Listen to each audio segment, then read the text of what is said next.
Okay, so thank you, everyone. So today we are going to talk about a new direction to deal with the edge computing challenges. So actually, we are a researcher coming from France. We are working for a research governmental institute. And we are dealing with the edge computing challenges since 2016 under the umbrella of OpenStack. I was previously the chair of the FMDC working group. So today we are going to talk about edge computing. So before diving into details, let's try to understand what we mean by what is an edge infrastructure and what is to manage such an infrastructure. So basically, if you attend different presentations and if you go to the different paper and presentations that have been made, you will see that there is many use cases of edge infrastructures. So basically, the edge infrastructure we are considering is an infrastructure that is composed between of hundreds and thousands of data centers. Each data center can be medium or large. We have this wide area network issue, so the latency, the throughput, the intermittent connectivity, and all the issues such as the network partitioning that are really intrinsic to these infrastructures. So if I give you a concrete example, we are familiar to work with what we call the NRN. So the main idea is that inside each network point of presence, you can easily extend with dedicated servers, and those servers will be used to provide cloud computing capabilities. So if I dive into more details, and if I take the French NRN, you can see that each red point is such a network point of presence. And basically, the idea is to extend these infrastructures with servers inside each POP. So just to give you comparisons, between two POP in France, the latency is around 10 milliseconds. But obviously, if you want to extend this model worldwide, then you will have to face larger latency, such as, for example, between Berlin and Denver, which is around 150 milliseconds. The last important point of edge infrastructure is what we call full isolation. Basically, what does it mean? It means that you can sometimes have one site that is completely isolated from the rest of the world. And typically, here in France, if you look at the bottom, for example, the Corte network point of presence can be completely isolated.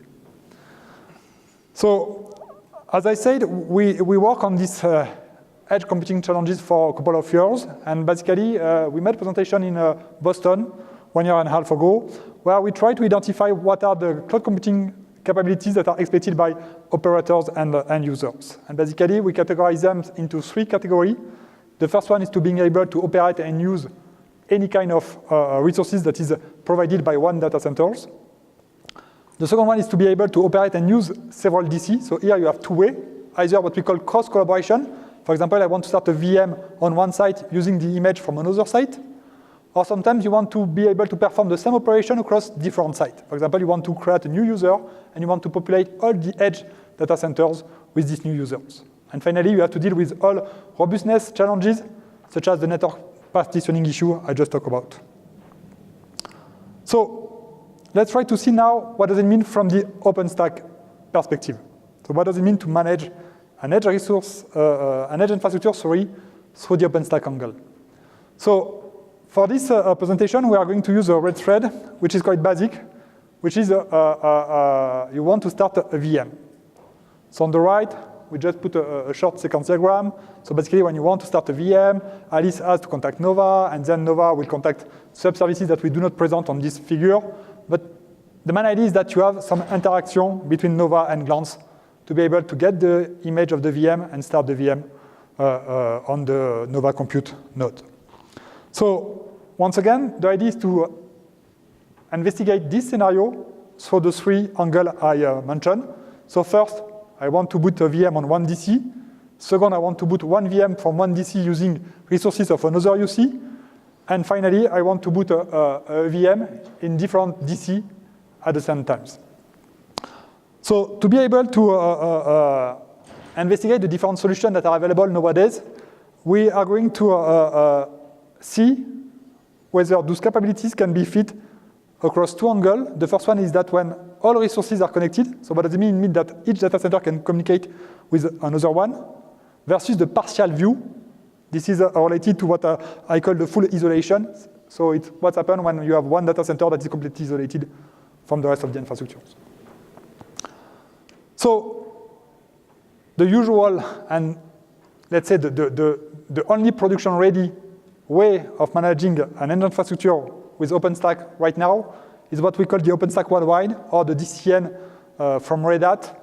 You can see also the proposal from Starling X, but the main idea is that you have a centralized control plane and you have a remote compute agent. And instead of operating a single DC, by a single OpenStack instance, you are going to operate all those resources that are distributed across a large territory. So theoretically, as I said, it's like manipulating a DC, so there is no challenges. But if you dive into details, then you have to deal with all the practical issues, such as dealing with the impact of the latency, the impact of the throughput. If you want to download your VM image from one site to another site, and the throughput is quite constrained, then it will require a lot of time. What about the intermittent network? What about the network subdomain issue?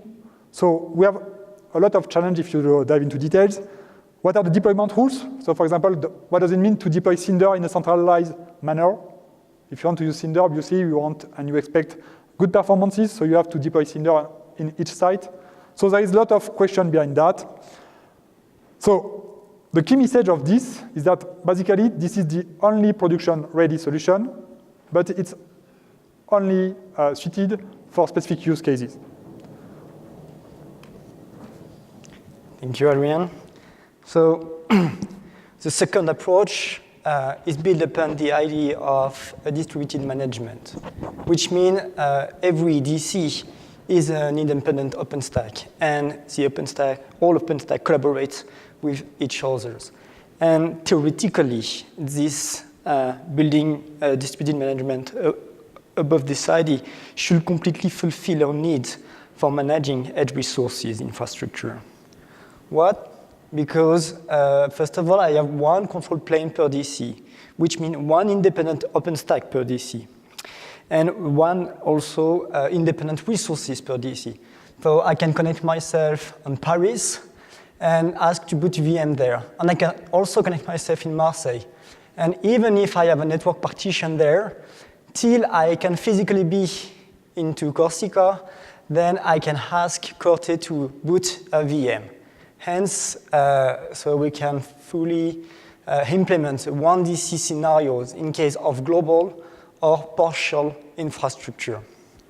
But as Adrian explained in its introduction, you don't only want to do one DC operation. You also want to do what we call cross-DC and multiple DC operation.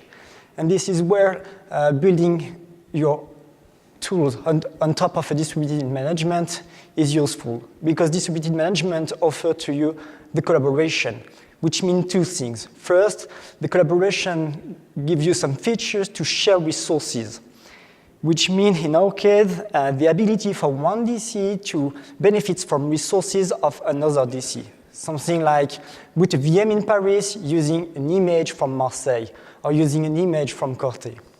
And also the ability to replicate resources at some location. For instance, you will say, I want to create an image at Paris and Marseille and Corte.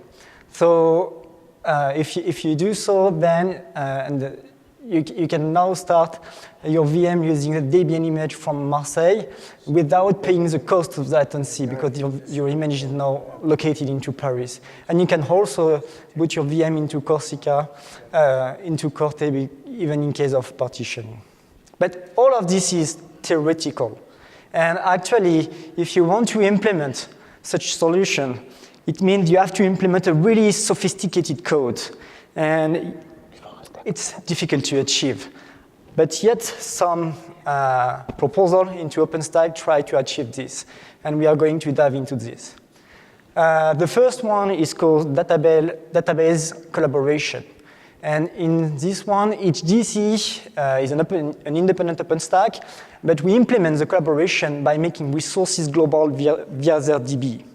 So it means that in this example there, I have one DC in Berlin, one DC in Denver, and my glance in Berlin. If my glance do lookup into its database to find the Debian image, it will find information related to local images, but also information related to images stored at Denver. And actually, in the FEMDC working group, we thought that a solution was really promising for one reason. You implement collaboration without changing OpenStack code. So we decided to give it a try. We ran an evaluation, and we presented our conclusion during the last Vancouver summit. And actually, it suffers from two issues that make it a no-go. The first one is if you go with something like Galera or even something with CockroachDB to maintain to do the collaboration, actually such tools maintain the consistency across all your data and across all your DC. And if a partition appears, such a mechanism forbids you to do any writes on your system. And inside an edge infrastructure with many, with hundreds or thousands of DC, a partition is really likely to appear. So this is the first problem. And the second problem, and this one really goes under our radar until it faces us, it's like database only considers data. But actually resources is not only made of data, but it's made of data and effects, which means actually when you implement collaboration with DB, you are missing the effects. It means that you cannot implement cross-DC and multiple DC for solutions such as Neutron, because Neutron is made mostly of side effects. So from that slide, we can take two rules for the desiderata. First, resources could not be global. And second, resources has to come with its side effect. Second solution is called service-to-service collaboration. And this solution, we are making the services natively collaborative. So it's in contrast of the database solution. Here we are modifying the services so that it could take into account the side effect. So this one is effective in principle, but the problem is, you remember, I say implemented collaboration require really sophisticated code. And actually, you are tangling the sophisticated collaboration code with the vanilla code. And by doing so, you are forcing every core developer to maintain the collaboration. And every core, when a developer wants to provide a new feature, it has to think in terms of collaboration. And some services don't want to put that code into the base code. They don't want to mess the base code with collaboration code. So for some service, it's not an option. So we can take the second rule, collaboration code should be decoupled from the vanilla code. And here we go to the last solution, which is called a broker collaboration. And in that solution, we got a broker on top of the API that orchestrates the collaboration. And this solution comes with many advantages. First, you put the collaboration code outside of the vanilla code. You are putting it inside the broker. Then, because you are putting your code into the broker and not into the vanilla code, you can enhance the API for implementing stuff such like sharing and replication to fulfill cross and multiple DCs. And finally, you can also deal with side effects. So does it mean this solution is a good one? Almost. But still some issue remains. First, if you look at the current implementation, such as Recycle or Mixmatch, they all rely on a central broker, which means a single point of failure. And then if that central broker goes down, you are defeat scenarios of partial infrastructure. And second, such implementation do not implement mechanism for replication. That is to say, when you go with a broker, there is a big problem is that the broker should be exhaustive with the underlying API. I mean, here, my broker of Nova should expose every features, every operation that has been proposed into Nova. And every time Nova had a new API, you have to add it there. And it's a lot of code to simply expose an API at the broker level. So last rule is your broker should not re-implement the API with a big risk of developing OpenStack on top of OpenStack, re-implementing OpenStack into your broker. And here we are, the solution we have in mind, which is called OpenStack CLI. In such solution, we call it a broker-based solution without a broker. So actually, in this solution, Alice defines the scope of the request into the CLI, just here. And the scope specifies where the request should apply. So here, you have a simple request to boot a VM, server create, with the Debian images, and the scope says you should use the Nova from Berlin, and you should use the Glance from Denver. And by doing so, we are generalizing the solution to any kind of API. So we don't have to be exhaustive on the underlying API, and we don't require specific code for an API. How does it work? Actually, we put wrapper around each agent, around each actors, and every time a message goes out, the wrapper catches the message, look into the scope, and redirect the message to the good target. So here, message got hard, it's catched by the wrapper. The wrapper says, okay, you are targeting Nova from Berlin. It goes to Nova from Berlin. And when Nova tries to contact Glance, the wrapper catches the message, look at the scope, and say, it's Glance from Denver. Good, let's go to Denver. Let me give you some other example of the scope. The first one, a scope for one DC operation. In this scope, we are only using one localization. For instance, here, Berlin. I am saying I want to start a VM with Nova from Berlin and Glance from Berlin. And actually, because I am into Berlin, I can simply remove the scope. I can make it implicit, and it should work. I have cross DC operation, and how I can see it, simply my scope mix different location, something like I want to start a VM. Where I want to start my VM in Berlin, and I want to use an image from where? From Denver. So I want to start a VM in Berlin using an image from Denver. And here, for multiple DC operation, we think about a new operator to compose new location from previous one. So we can say, I want to start a VM. Where do you want to start your VM? I want to start my VM in Berlin and Denver, and I want to use an image from Denver. I'm sure from this example you get the idea.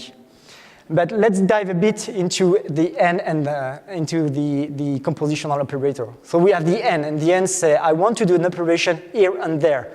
And the N got two different semantics regarding of the operation. If you are doing a create, something like I want to create a user in Berlin and Denver, something like I want to create a user, Alice, where? Keystone, Berlin, and Denver. Actually, we are doing this, what we are doing right now is on-demand partial replication. You are doing replication. You are maintaining consistency between Alice in Berlin and Alice in Denver. But you are not doing it globally. Actually, you are doing it only at specific location, Berlin and Denver. And you are doing it only for Alice, only for one resource. So even in case, if there is a partition, because the scope is really small, you have huge chance that the partition touch your will compromise your consistent data. The second usage of the N is during a query, and the N can help you to query multiple DCs at the same time. So when I say I want to list VM in Berlin and Denver, I simply say I list a VM in Berlin and Denver. And in such a case, there is some challenges. Here, you don't want to change the computation type of the application. So the N works with list, because if you take a list and another list, you can concatenate both to get a new list. But if you don't know what is under, you are eager to make a composition that doesn't work. A second operator to compose location, this is the OR. And the OR say, do an operation here or there. For instance, boot a VM in Berlin using an image from Denver or Paris. Boot a VM where? In Berlin, using an image where? From Denver or Paris. And the OR here lets the operator implement the retries workflow. So it doesn't matter if Denver or Paris is down or don't have the image, still the other is up and have the image. I will let you with Javier for the implementation. Thank you. now we have the context of the idea we're trying to present and the introduction of the scope. Let me show an example of how we implemented this in a proof of concept. Here, let's imagine we have two clouds, one in Berlin and one in Denver. And with classical services, Keystone, Nova, and Glance. We add to these services also HA proxy for every site. This will work as a gateway of all requests between the services. So the important idea here is to show that there's no direct communication between the services of each implementation, of each instance. If we want, for example, execute the command to create a virtual machine on Nova located in Berlin, the first thing a user will do is to request a token to the Keystone services on top. Then, once we have this token, we can use the token to validate first the user with the Nova service.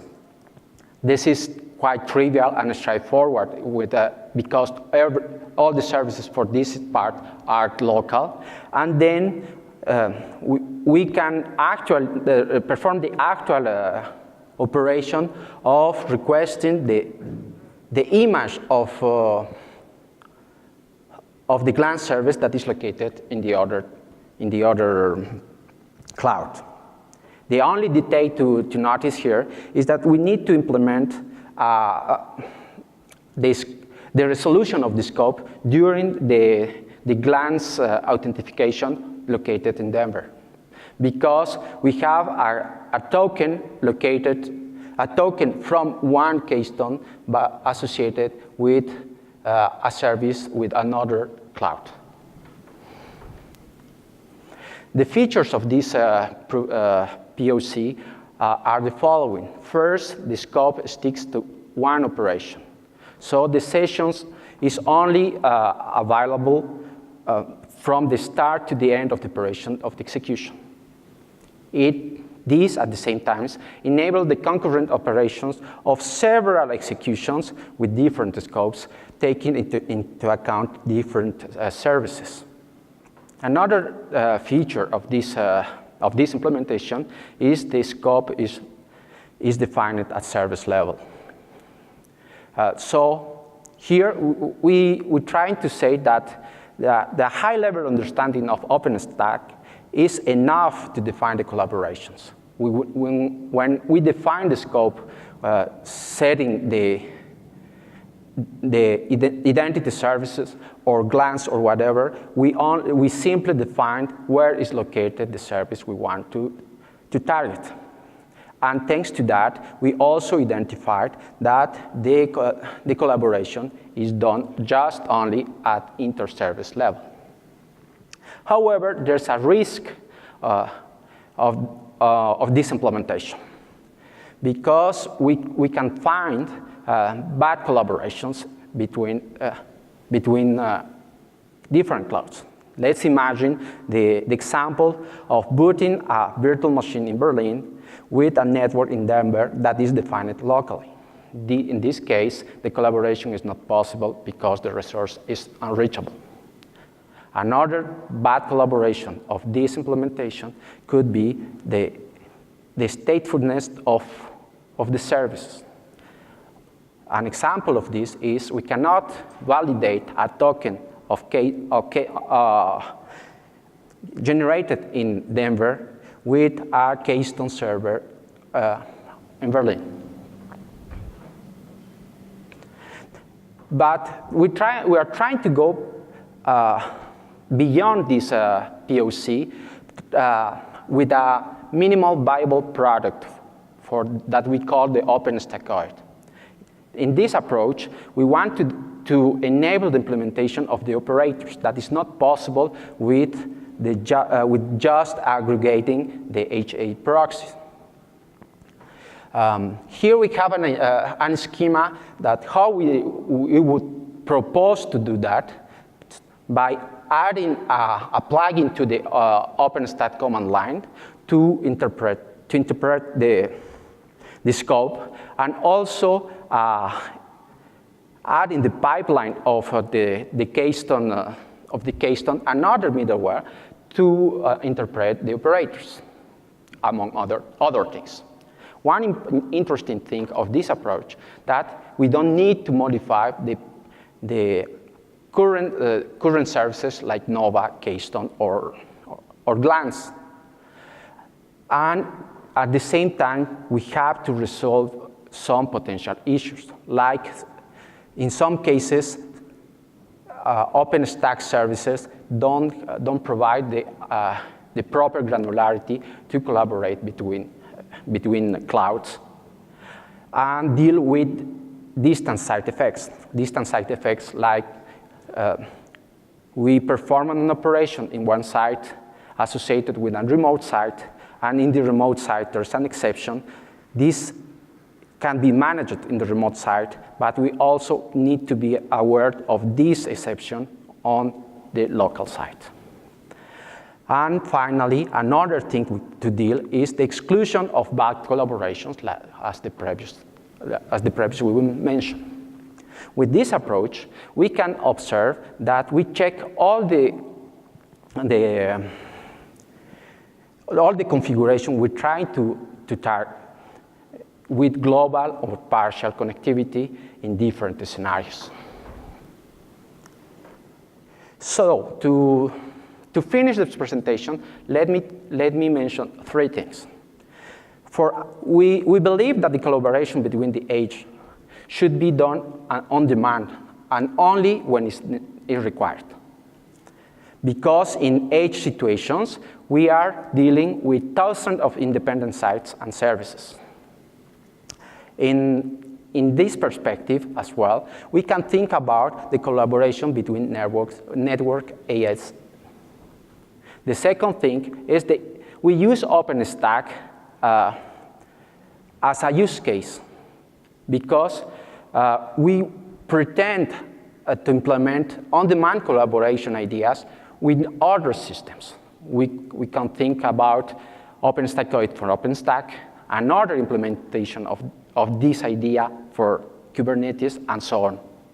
And finally, this is just a proposition that is present when we deal with edge issues, among many others like the zero-touch provisioning. To finish, if you are interested in more details about this POC, you have the link on top, and this table summarizes the scenarios and the scope associated to this scenario. Thank you. If you have questions.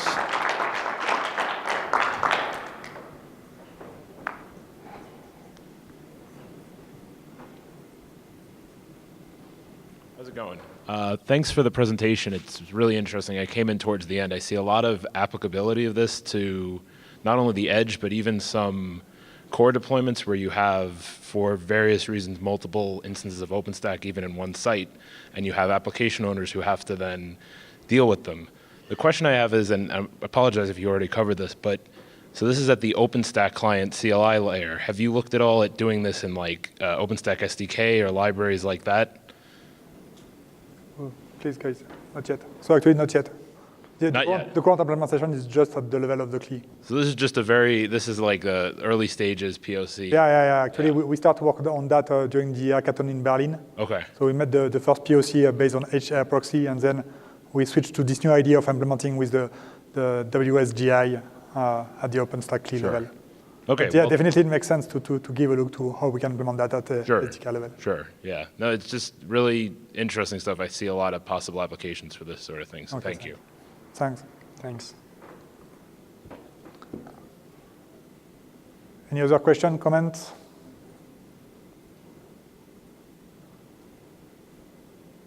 Yes, please.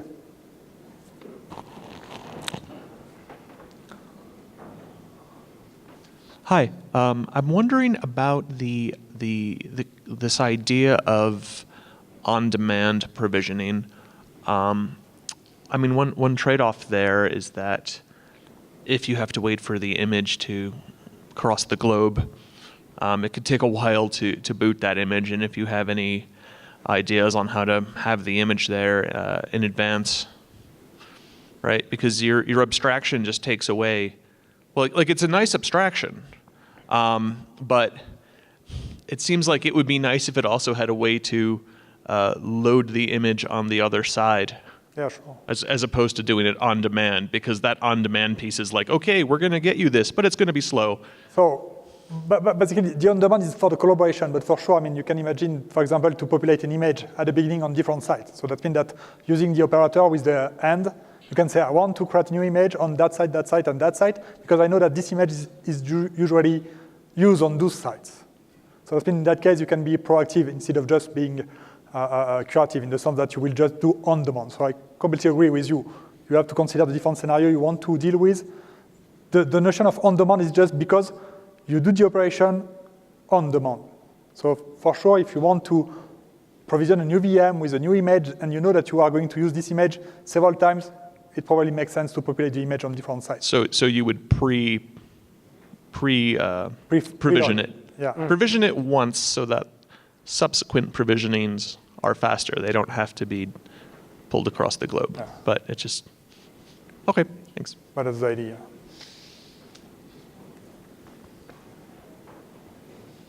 Hi, I had a question. I know you covered the tokens for authentication, but I was wondering, well, I'm not sure I understood completely. Because right now, if I want to use a CLI in Denver, I source myself in my project, and then I do the commands I want. So is it when you're going to source, a user is going to source automatically to all the data centers it has access to? Or how are you going to deal with that? So not sure I correctly understood the question. The question is that what's happened if the resource you need are not present on the site you want to reach? No, but if I'm a user that doesn't have admin access everywhere, so you have to double check, yeah. So basically, you're right. I mean, you can even see that as a threat in the sense that, for example, if I'm not allowed to use, for example, the Denver site, but because I can define the scope that I want to use the keystone from Berlin, where I belong to, then in somehow it's a hack, because that means I can use the Denver site using the credential from Berlin. Actually, I do not have the rights to use the Denver site. Yeah. So you're right, that's some possible threats. I completely agree. But the idea right now is just to let the user do such operation, and then maybe we can deal with the security issue after that. So basically, you can say that maybe we have to think about rules to prevent such a behavior. Or actually, you are going to use resources from another site using your credential from your own site. So that's something we should discuss.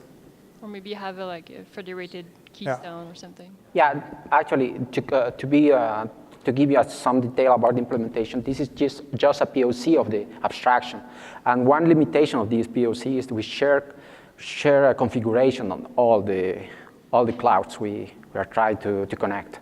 Of course, this is relevant with your question. Yeah, but I see use cases for my company, even if we're not doing Edge yet. It's a very interesting project. Thanks. The main goal, I mean, the real takeaway message is really to think that all the study we did before prove that actually you cannot have a distributed database, or you cannot maintain a global view of all your resources, all your information data across all those edge sites. So our goal is really to try to mitigate all those traffic, all those exchanges between the sites, and do only the ones that are relevant. So follow up on that, it made me think of something back on our use case, the use cases I'm thinking about here. So, I mean, are you familiar with clouds.yaml? The OpenStack client, you can basically, do os-os-cloud and then specify a cloud by name. If something like this, but specifying that in the clouds.yaml file, you can have credentials for as many different clouds as you want and then pull in things like that.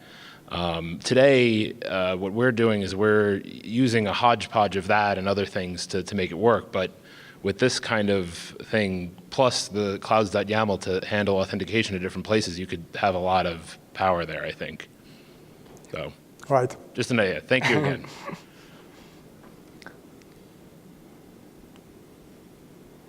Okay, if there's no more question. Thank you again. Thank you, guys. Thank you.